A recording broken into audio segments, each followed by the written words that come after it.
erkeğini uğranırdım.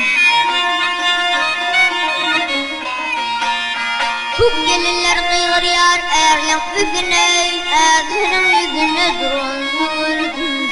Gördüm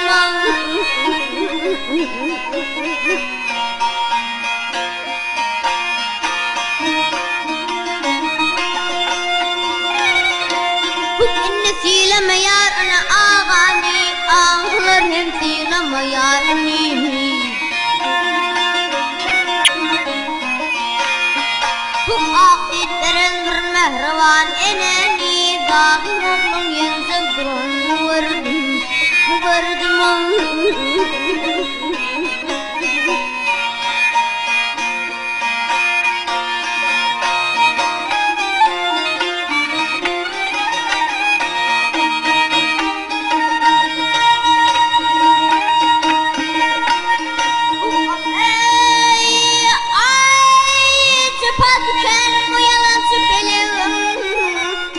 Kaşlı hurmat bilen filan.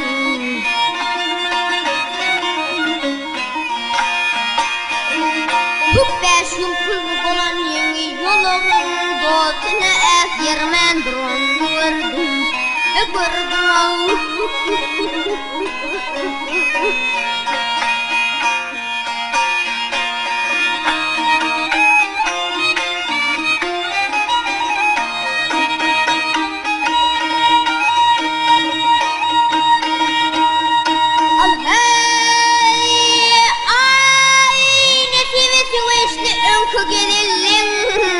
Abahat işleri görmenin.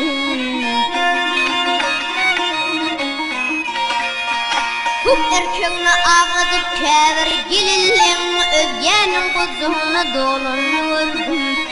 Gördüm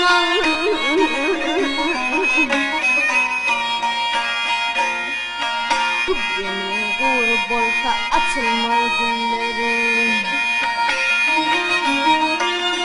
Bu yemin olsa asılmaz güller, gül bulmasa kahiramayar bülbüllerim.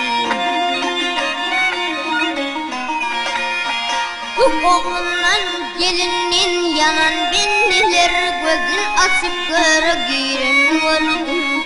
Gördüm ay.